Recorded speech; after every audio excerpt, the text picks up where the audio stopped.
Hi, you might recognize this little dog from a video a couple weeks ago, Chihuahua training session, where I was helping a little white Chihuahua dog be not nervous around people, and this little black dog was there. This dog is having, it's this standard Chihuahua stuff. They're so small, and people treat them like little kids.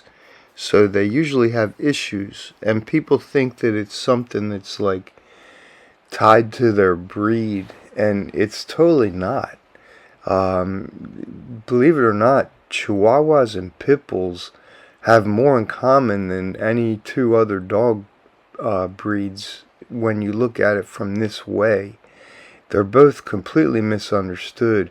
People think that Chihuahuas are like being aggressive little dominant jerks, or it's like in their DNA, when in reality it's totally not. They're just like any other dog.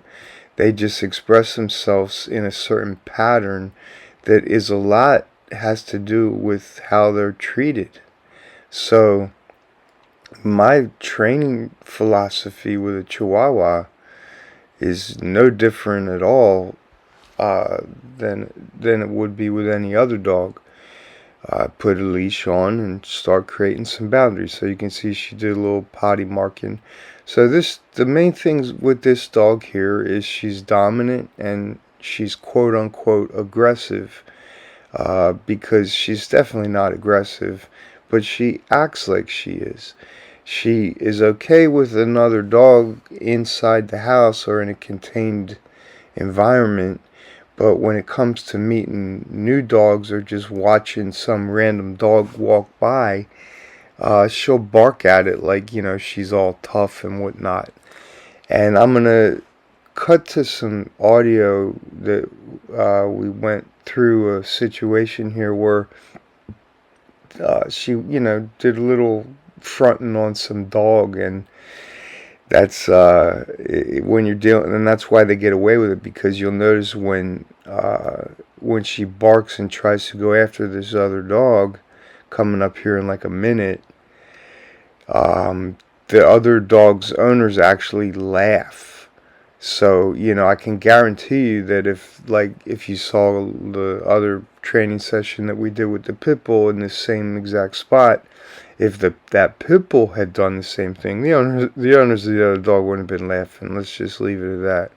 So you get away with a lot with a Chihuahua, and that's why the humans just continually fail them, and so then you have this little aggressive dog that seems like a terror, and in reality they just aren't being communicated with. So here we go. We're coming up on some area. I know she's got issues with wanting to bark at other dogs, and I'm trying to get a lot of water under the bridge first before I challenge her in that way. So you'll see when we round the corner, I do a little pause freeze frame thing and show you I see two dogs on the right, and I start to go left to go around them. But I didn't see there was another dog on the left that was tucked in the table. So that's the dog that she wound up barking at.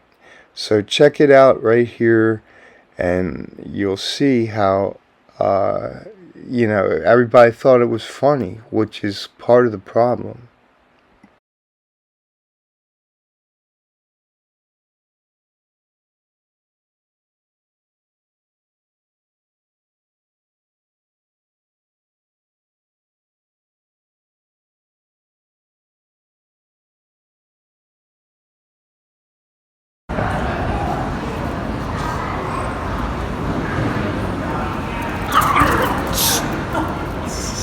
Isn't that funny? Ferocious.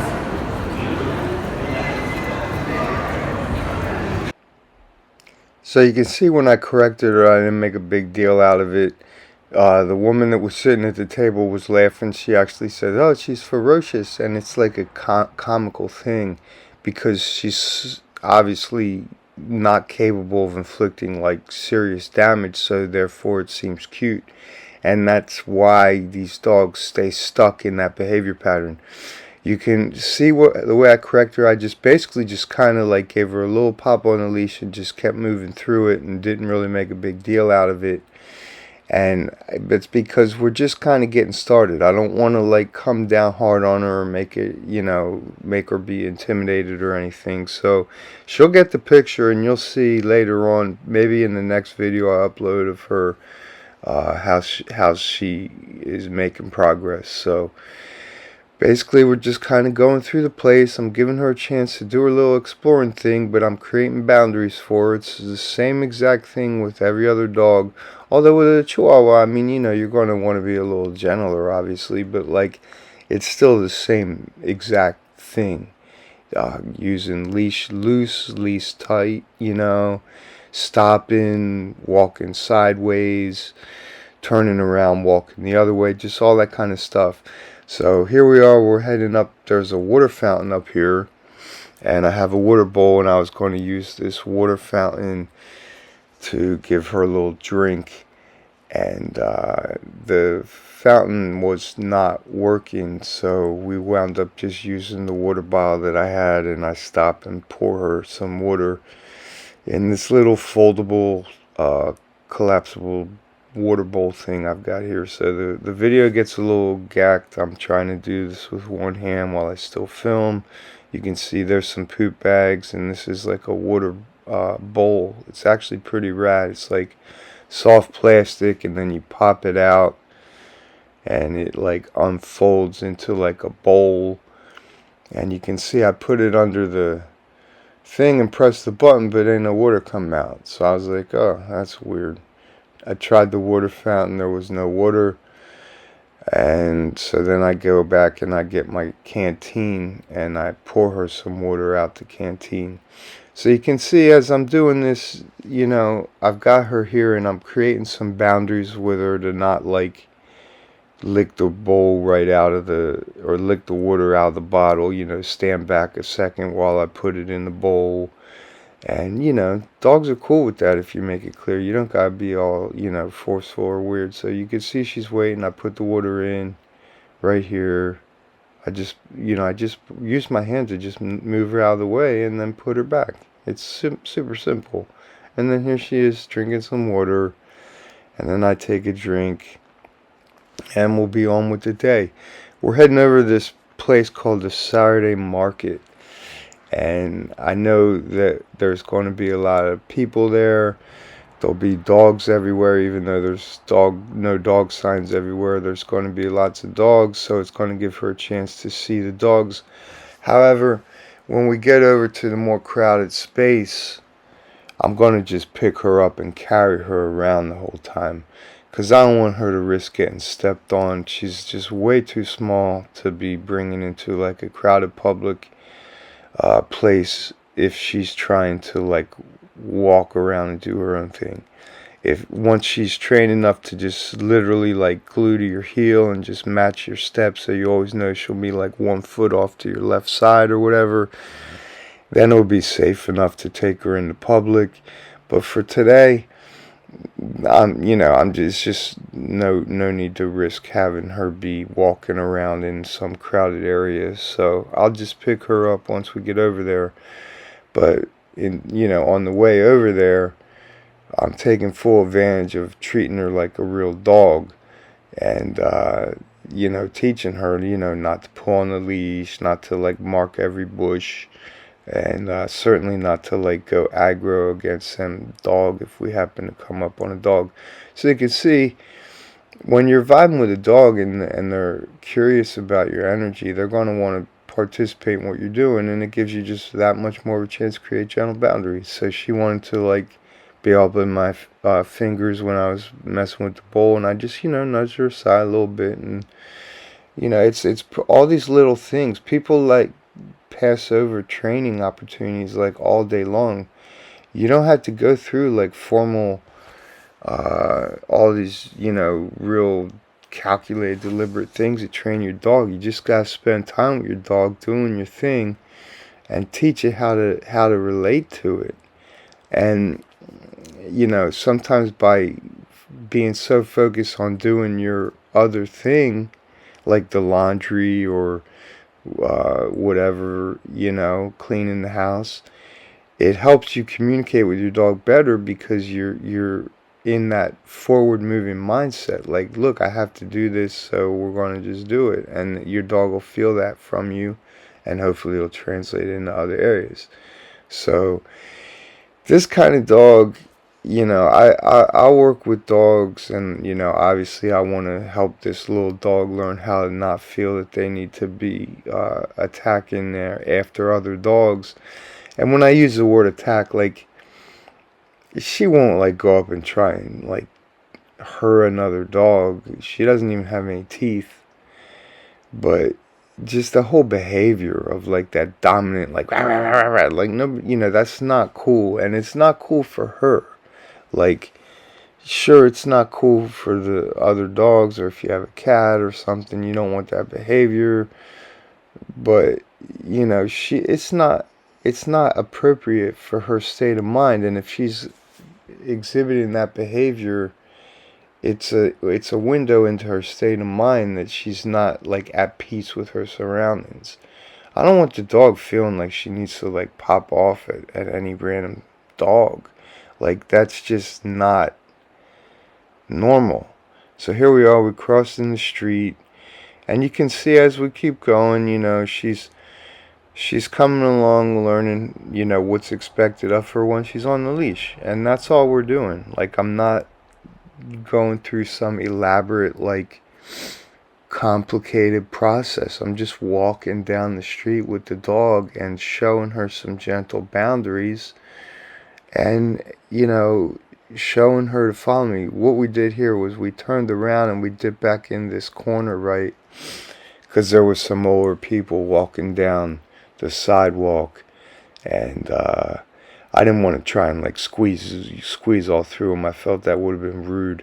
So we just backed up here, and we'll take advantage of the opportunity to just like get her to be still while we give these people a chance to walk by. And you can see their shadows just went by. They're moving pretty slow. One of them was in a wheelchair. They wanted to stop and say hi. Say hi. Everybody thinks she's super cute. But I have to create boundaries with her so she don't get excited. And you'll see with some later footage that we took later in the afternoon that I'll probably put in another video, how one person came up and got her super duper excited, but I let it happen because the other person had a dog, and I wanted her to go through the process of experiencing another dog. So that'll be the next video. But here we are, we're getting closer to this Saturday market. These are some like tour buses.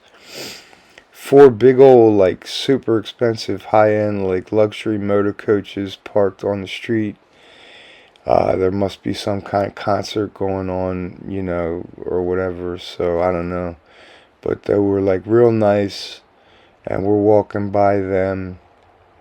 And I'm just doing the same thing. It's like, okay, you can sniff the bush a little, but we're not going to, like, get fixated on the bush. And here we go. I'm just like, I was curious, maybe she had to go potty some, but in actuality, she was just punking me, so that was just like a marking behavior. So I'm just like, okay, no more of that. She obviously doesn't have to potty. She pottied like 5 times already. So I want to get her out of the marking behavior, because that's going to help her with the need to feel like she needs to like bark at other dogs. So as you can see, when we walk by these bushes and she wanted to sniff them, I'm just like, nah, we ain't doing that, because she's in that market state of mind, which she made real clear. So we're getting ready to come up in the Saturday market, and I'm going to stop talking for a minute. You can see I like literally had to drag her out of the way, because like some people were getting ready to pass, and like she was wanting to be all up in their space. You couldn't see their shadows because of the way the sun was, but I had to literally like just drag her for a foot. And it's not how you want to really do a dog, to like drag them by the leash, but it ain't going to break them.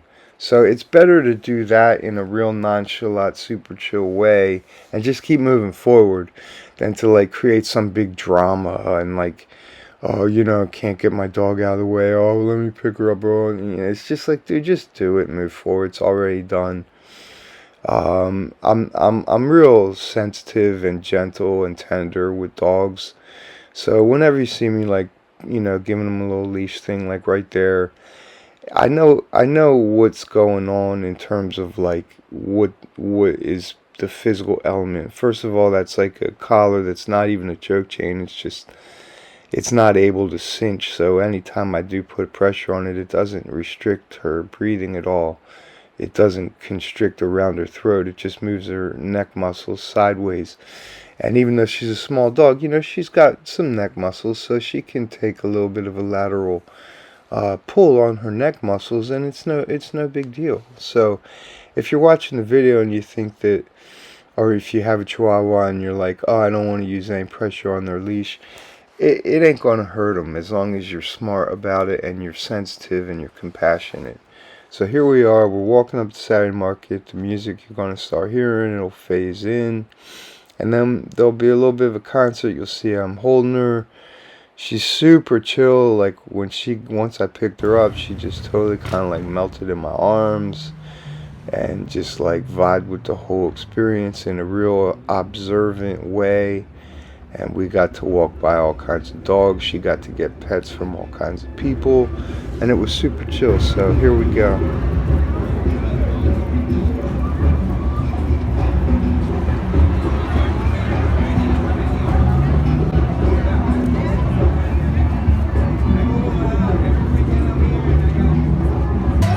Sitting on the white sand, sweet and fine.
So here we are walking away from the Saturday Market.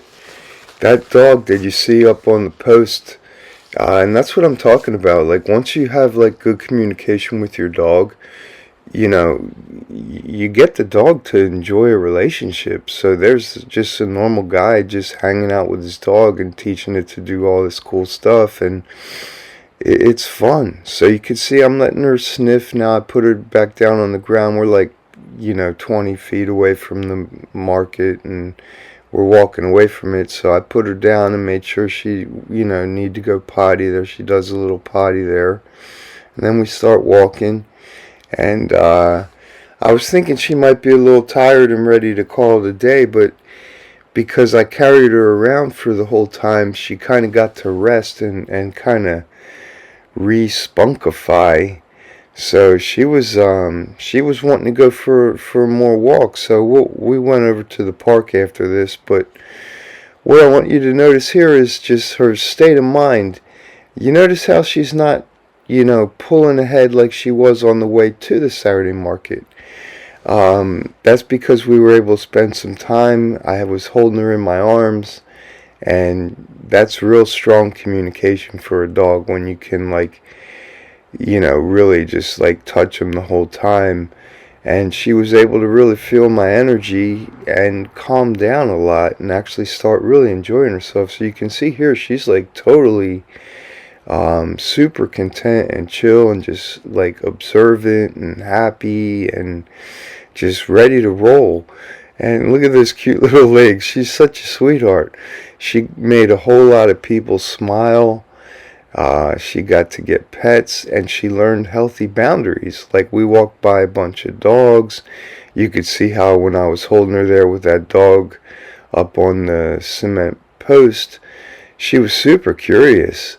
And you could just see her brain like working, like, oh, okay, just learning how to actually observe her environment in a way where it didn't feel like it was overwhelming to her, enabled her to actually really tap into a whole nother way of relating to that reality.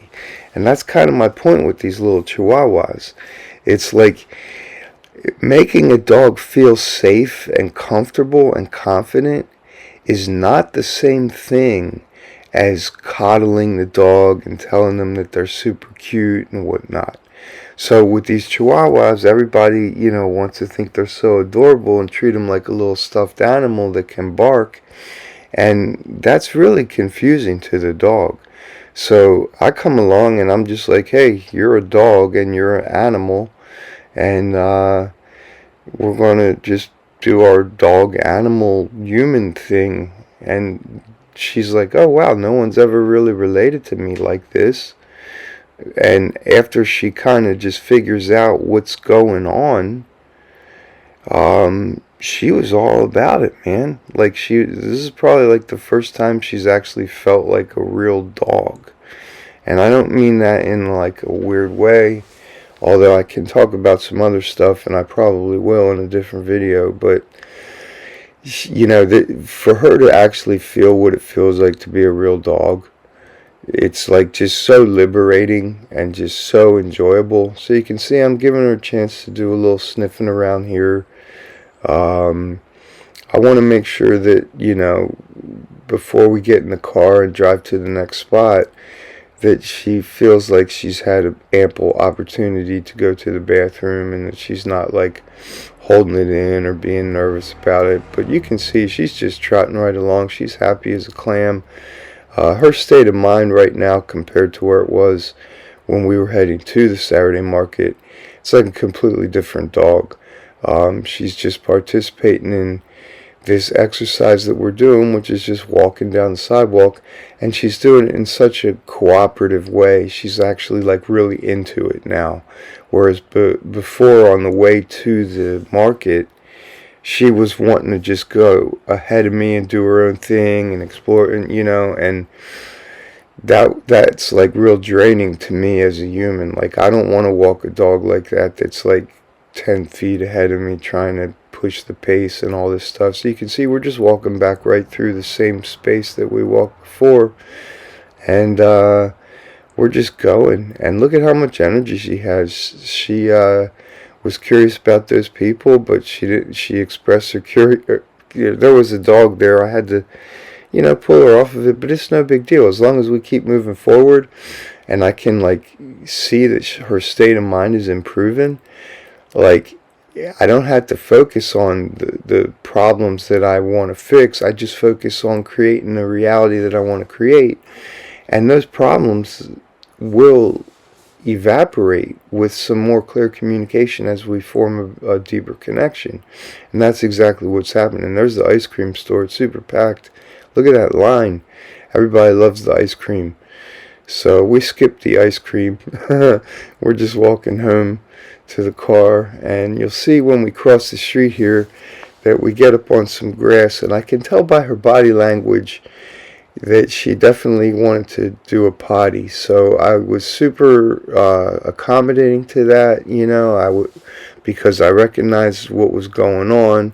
I was able to give her total freedom and patience, and let her walk around in a circle and stop and sniff the same point, because I was paying attention to her. You could see earlier in the walk I would pull her off some bushes, but you see right here I start to get the vibe. I'm like, okay, maybe the way that she stopped and kind of planted herself like that, and see, that's what I mean. It's all about give and take. She communicated to me, she's like, hey, I actually need to maybe potty. So she did a little squirt there, and I'm like, okay, I don't feel like she's done. So I'm letting her kind of do her thing. It's just a feeling, and when it's your dog, you'll feel it. So I'm kind of communicating with her here, and I let her jump back on the grass because she's telling me, she's like, I think I have to go. So I'm like, okay, let's see what you got here. And I'm like giving her the chance, if she wants to go on the grass, she can. And you'll see up here she goes on the grass. And I'm like, kind of at this point, I'm kind of expecting her to go potty because of the way that she's communicating with me. See how she's trotting ahead, and see how her butt's a little tucked. And you can just kind of tell. So I'm just like, okay, I'm kind of expecting her to go potty. That's why I'm like letting her walk on the grass and stop and sniff. And you can see her when she stops, I just let her do her thing because I'm like, okay, here it comes. So she's like, trying to get in the zone or whatever. She's probably not used to pooping with a big rope on her neck, but I can tell at this point she's definitely going to go potty. So I just wait for it, and there she goes, and she's doing a little poop. And so I start reaching in and getting the bag to clean it up. Got this little thing that looks like a little robot or whatever, and you just pull the bag out of it, and she's done her thing. One thing I don't let the dogs do is like kick on their, like if they mark, or poop or pee, don't let them like kick on it, because that's just like dominant state of mind behavior. So I hope you enjoyed that video. There'll be another one with her. And thank you for watching. If you have any questions, please feel free to reach out.